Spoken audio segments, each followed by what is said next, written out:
ሰውየው ብቸኛው የተሳካላቸው ጉዳይ ቢኖር አሽከሮችን እንደንጉዳይ መፈልፈል ነው። እንደ ህዳር አህያ ጀርባቸው እስኪላጥ የሚላላኩላቸው ሎሌዎች አጥተው አልተቸገሩም። ከኤርትራ ምስረት አንስቶ የሰውየውን ጎባጣ ፖሊሲዎች ጎብጦ የሚቀበሉ ምንዝሮቻቸውን ማስተዳደርን መንዳትም ችለውበታል። ከዚያ ውጪ ኢሳያስ አፈወርቂ ክሹፍ ናቸው። የእሳቸው ሐሳብና እይታ ከኤርትራ ውልደትም ሆነ ጎጆ መውጣት በኋላ የአስተዳደር ብልሽት አሊያም አስቀድሞ ባልታየ ሳንካ የተፈጠረ አይደለም። ገና ጽንስ ሳለ ኮድ ሳይወጣ የጨነገፈ ነው። በኢኮኖሚ እንደ ሲንጋፖር፣ በጦር ኃይል እንደ እስራኤል፣ በማኅበራዊ ሕይወት እንደ ዴንማርክ የሚለው ህልማቸው በኢትዮጵያ ትርምስ ላይ እንጂ በራስ አቅም ላይ የተሳለም ህልም አልነበረም። የሻዕቢያ የውጭ ፖሊሲ ቅኝት ግርግር ለሌባ ያመቻል በሚል የተቀነበበ ነው። ወይ ግርግር ይፈጥራሉ አሊያም ግርግር ውስጥ ዘው ብለው ይገባሉ። እናም የውስጥ ኢኮኖሚ ግንባታቸውን ደም ባለበት አቤት እያሉ ደም በሌለበት ደም እየጠሩን ይኖሩት። እርሳቸው በስልጣን ዘመናቸው ሁሉ ከጎረቤቶቻቸው ጋር እየተጣሉን ይኖሩት። ባለፉት 3 አስርት ዓመታት በረሃ ወርዶ በገመድ መተናነቁን በሳንጃ መሞሸላለቁን ተክነውበታል። ከየመን በሃኒሽ ደሴቶች፣ ከጅቡቲ በራስ ዱሜራ፣ ከሱዳን ቀውስ ውስጥ በመግባት ከኢትዮጵያ ደግሞ በድንበር ጦር የተማዘዙ ናቸው። ሰላም የሚያውካቸው እርጋታ የሚረብሻቸው ሰውዬ ከድንበርተኞቻቸው ባሻገር ግጭትን ዞሮ በመቃመስም የግጭት አውራ ናቸው። በየመን የባሕረ ሰላጤውን ሀገራት ብለው ዘምተዋል። በሶማሊያ ከአልሸባብ ተወዳጅተው በመስራታቸው የመንግስታቱ ድርጅት ማዕቀብ አከናንቧቸዋል። በዲሞክራቲክ ሪፐብሊክ ኮንጎ ቀውስ ውስጥ መለዮ ለባሾቻቸውን ልከው የአልማዝ የኮንትሮባንድ ንግድ ውስጥ አለው ብለዋል። በለስ ቀንቷቸው የአፍሪካ ሀገራት ከሩሲያ ጋር በነበራቸው መድረክ ላይ ቢገኙ ለፕሬዝደንት ፑቲን ያቀረቡት ምክረ ሐሳብ የንዋጋ ብለው ነበር። ሩሲያ በተካረረ የዩክሬን ጦርነት ውስጥ ባለችበት ሰዓት አፍሪካንና ቀሪውን ዓለም በፑቲን መሪነት ከምዕራቡ ጋር ሰይፍ እንዲማዘዝ በሰፊው ደሰኮሩ። እኛ ከሰላምና ከልማት እናተርፋለን ያሉ የአፍሪካ ሀገራት ኢሳያስን ተቹ። ሴኔጋልና አፍሪካ በምስራቁና በምዕራቡ እልቂት ሳይሆን እርቅ ብቻ ትጠቀማለች። የኤርትራ ሐሳብ እኛ የምንገዛው አይደለም አሉ። ሩሲያን ብትሆን ጦርነቱን ተገዳ የገባችበት መሆኑን ደጋግማ አስረገጠች። የሩሲያ የአፍሪካ ፖሊሲ ከኢትዮጵያ ጋር እንዳሰረችው የኒውክሌር ኃይል ግንባታ አይነት የልማት ፕሮጀክትና የአብሮ ብልጽግና እንጂ አፍሪካን አስከትሎ ምዕራቡ ላይ የመዝመት እንዳልሆነ ገለጠች። እርግጥ ሰውየው ሲጀመሩ ስተዋል። ኢትዮጵያን በብሔርና በሃይማኖት አተራምሼ በዘረፋ ኢኮኖሚን የገነባለው በሚል ቅዠት የሀገረ መንግሥት የማዋቀር ዓላማን አንግበው መነሳታቸው አክሽፏቸዋል። ሕልም እንጂ ቅዠት ስለማይሳካ የኤርትራ ፕሮጀክት ከሽፏል። የጠቅላይ ሚኒስትሩ የምስራቅ አፍሪካ ጉዳዮች አማካሪው አቶ ጌታቸው ረዳ ኢሳያስ ከሚመሯት ኤርትራ ከነዋሪው ይልቅ ስደተኛ ይበልጣል ይላሉ። ከከረን ይልቅ ካምፓላ በኤርትራ ስደተኞች ደምቃለች። በማኅበራዊ ሕይወት እንደ ዴንማርክ ትሆናለች የተባለችው አገር ማኅበራዊ ቀውስ ውስጥ በደቀ መሐሪ የዴንማርክ ማኅበራዊ ሕይወት ቅንጣቱ አይታይም። ምጽዋ እንደ ጅቡቲው ዶራሂሌና እንደ ኬንያው ሞምባሳ ትከሻ መለካካት የሚችል አቅም ቢኖራትም ነገር ግን ህግደፍ ወና ጎስት ሲቲ ያደርጓታል። በጋሽ ባርካ ለሀገሪቱ ኢኮኖሚ ጋሻ የሚሆን ሥራ አልሰሩም። ቀዳማዊ ኃይለ ሥላሴና መንግሥቱ ኃይለማርያም ከኢሳያስ ይልቅ በኤርትራ ኢኮኖሚ ውስጥ የተሻለ እጅ አላቸው። የኢሳያስ የኤርትራ ምስል አስመራ ዩኒቨርሲቲን ዘግቶ የሳዋ ሳንቃዎችን መክፈት ነው። ቢራ በኮታ ዳቦ በራሽን የሚሸጥባት ሀገር ሆናለች። ሀገሪቱ ለውጭ ኤክስፖርት የምታደርገው ምርት ግጭትን ነው። ጤና ይስጥልኝ። ይህ ኢትዮ መልሕቅ ነው። መልሕቃችን የኢሳያስ የኤርትራ ፕሮጀክት እንዴት ከሸፈ፣ የቀጠናውን የቀውስ የጅምላ አከፋፋዩን ሰው ከየት ወዴት ጉዞ እየዳሰስን አብረናችሁን ቆያለን። አብራችሁን ቆዩ።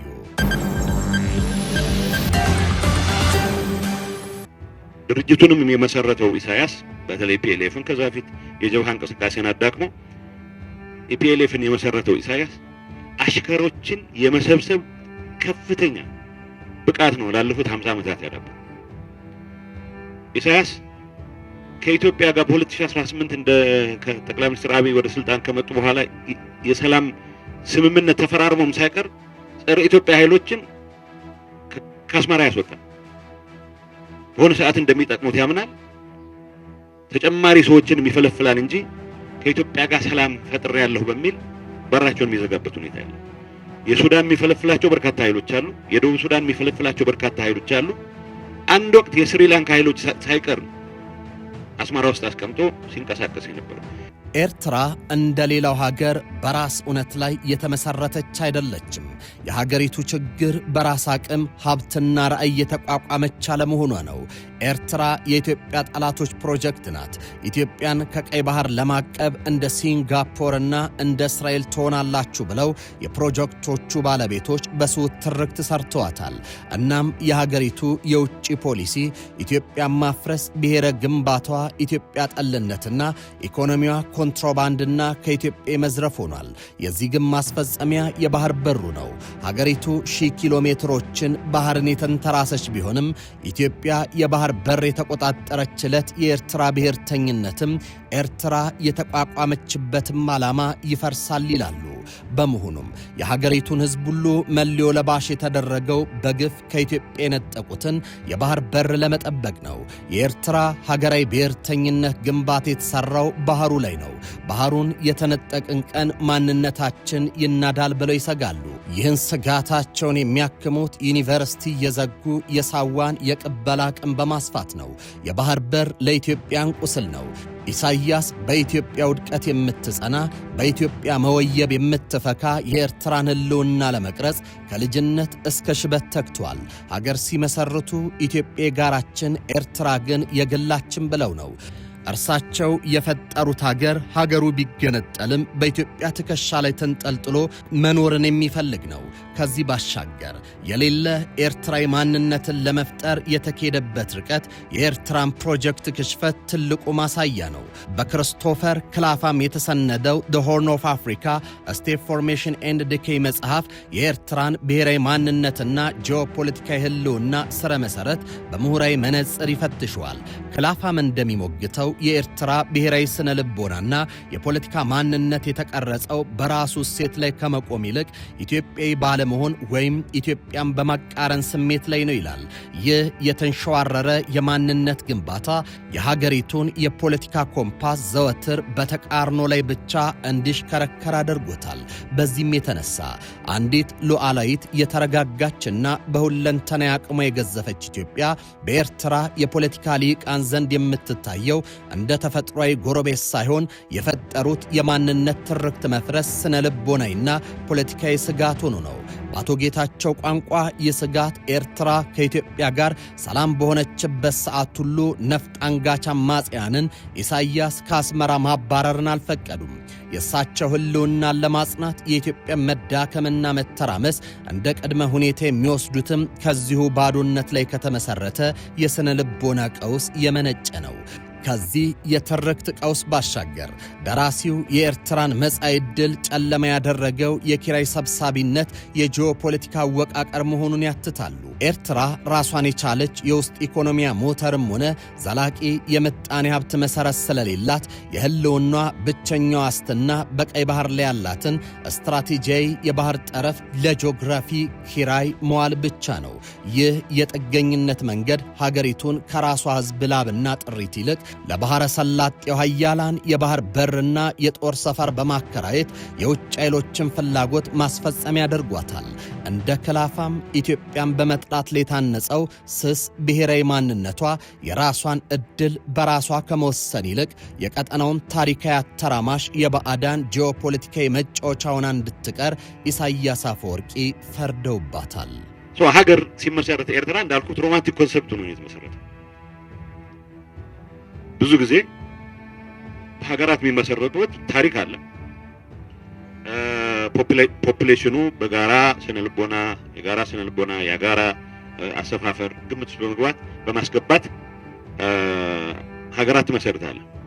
ኤርትራ በኔቸሩ አርቲፊሻል ኤንቲቲ ነው።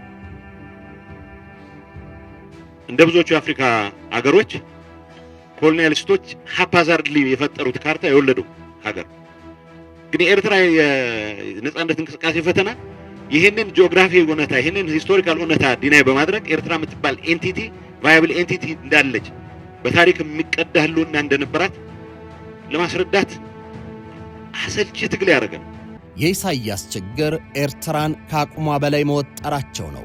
በህዝብ ብዛትም ሆነ በጂኦግራፊ ህዳጣን የሆነችው አገር ከአቅሟ በላይ አንጠራርተው ከኢትዮጵያ ትከሻ ለትከሻ ለማለካካት የሄዱበት ጥረት ሀገሪቱን ዋጋ እያስከፈላት ነው። አቶ ጌታቸው ኢሳያስ ጎልቶና ደምቆ የመታየት አባዜ በልማትና በብልጽግና ላይ የተመሰረተ ሳይሆን ቀጠናውን በማተራመስ ላይ የተመሰረተ መሆኑን ይገልጻሉ። የሪቻርድ ሪድ ኤርትሪያ ኤክስተርናል ሪሌሽን የተሰኘው መጽሐፍ የአቶ ጌታቸው ረዳን ሐሳብ በጥናት ያረጋግጧል። ይህ መጽሐፍ ኤርትራ የኢኮኖሚና የህዝብ ቁጥር አቅሟ ከሚፈቅደው በላይ ገዝፋ ለመታየት የምትከተለውን አስገራሚ ወታደራዊና ዲፕሎማሲ ስልት ከስር መሰረቱ ይፈትሻል። እንደ ተመራማሪዎቹ እይታ የኤርትራ የውጭ ፖሊሲ እንደተለመደው ከሀገራት ጋር የጋራ ጥቅም ወይም የኢኮኖሚ ልውውጥ ላይ ሳይሆን የማወክና የማተራመስ ስትራቴጂ ላይ የተገነባ ነው። ይህ የጥፋት ጂኦፖለቲካ አነስተኛዋን ኤርትራ በቀጠና ውስጥ እንደ ትልቅ ኃይል እንድትቆጠር ያደረጋት ሲሆን ወታደራዊ አቅሟንና ስልታዊ ቦታዋን በመጠቀም ጎረቤቶቿን የራሳቸውን መረጋጋት ለማጣት በመገደድ ወደ አስመራ በር እንዲያንኳኩ የሚያደርግ ክሹፍና አደገኛ የዲፕሎማሲ ጨዋታ ነው። ሀገሪቱ በሶማሊያ በሱዳንና በኢትዮጵያ የውስጥ ጉዳዮች ላይ እጇን በማስገባት የምትከተለው የውክልና ጦርነት የምታጣው ነገር የሌላት በመሆኑ የሚመነጭ ብሬት ብቻ ሳይሆን የኢኮኖሚ ጥንካሬ የሌላት ሀገር በቀጠና ውስጥ ወሳኝ ተዋናይ አድርጎ ለመቆየት የተፈጠረ ስልታዊ ዥንብር ነው። ይሁን እንጂ ይህ ከራሱ ክብደት በላይ መግዘፍ ምኞት የፈጠረው የኃይል ቅዠት ሀገሪቱን በውስጥ የኪራይ ሰብሳቢነት አዙሪት ውስጥ እንድትጠመድና የውጭ ኃይሎች የጂኦፖለቲካ መጫወቻ እንድትሆን የገፋት በመሆኑ በሪቻርድ ሊድ አስተሳሰብ ዘላቂ የሆነ የሀገር ግንባታ ሳይሆን ስርዓቱን በስልጣን ለማቆየት የሚያስችል ጊዜያዊ የህይወት አድን እንጂ የተረጋጋ የውጭ ግንኙነት መሰረት አይደለም ይላል ፕሮፌሰር መድኃኔ ታደሰ the Eritrean Ethiopian War Retrospect and Prospect በሚለው ትንታኔያቸው የኤርትራ መንግስት የቀጠናውን አፍራሽ ወይም ሪጂናል ስፖይለር ይላሉ። እንደ ፕሮፌሰር መድኃኔ ትንታኔ የኤርትራ መንግስት ፖሊሲ ከእድገትና ከጋራ ብልጽግና ይልቅ በጎረቤት ሀገር መዳከም ላይ የተመሰረተ ነው። የአስመራን የፖለቲካ እይታ ስንቃኘው የኤርትራን ስኬት የሚለካው በራሷ ኢኮኖሚያዊ ህዳሴ ሳይሆን ኢትዮጵያን በውስጥ በመከፋፈል በግጭት ማዳከምና በተለይም ከባህር መውጫ እድል ተቆርጣ የመኖር አቅሟ እየተመናመነ በመሄዱ ነው። ይህ አይነት የስትራቴጂ አስተሳሰብ ለጎረቤት ሰላምና መረጋጋት ከመመኘት ይልቅ የኢትዮጵያን የውስጥ ስንጥቆች በማስፋትና በማጦስ ሀገሪቱን ዘላቂ መረጋጋት አጥታ በማያቋርጥ የውስጥ እሳት እንድትቃጠል በማድረግ ሊያጠነጥናል። ፕሮፌሰር መድኃኔ ይህን ሁኔታ ሲያብራሩ ኤርትራ ለራሷ ደህንነትና ለቀጠናው የበላይነት የምትከተለው መንገድ የጎረቤትን መሰረት የማዳከም የዜሮ ድምር ጨዋታ መሆኑን ይገልጣሉ። ይህ ስትራቴጂ የሚቀዳው ከታሪካዊ ቁርሾና ስልጣንን ለረጅም ጊዜ መጠበቅ የህልውና ጥያቄ ነው። ኢትዮጵያ የምትባል ትልቅና ጠንካራ አካል በአንድ አፍታ የቀጠናውን የኃይል ሚዛን እንደምትቀይር ስለምታምን የኤርትራ የፖለቲካ መሐንዲሶች ሀገሪቱን ሁሌም በእጅ አዙር ጦርነት፣ በፖለቲካ ያለመረጋጋትና በኢኮኖሚ እንቅፋት ውስጥ በመክተት የቀጠናውን የፖለቲካ ነፋስ እንደፈለጉት ለመዘወር ይጥራሉ።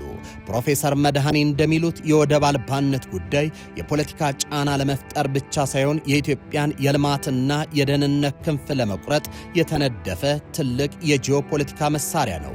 በዚህ እይታ የኤርትራ መንግስት የቀጠናውን ሰላም መገንባት ሳይሆን ሰላም የሌለበትን ሁኔታ መፍጠርና ያንን ቀውስ እንደ መደራደሪያ ካርድ መጠቀምን እንደ ስልት ይቆጥሯል።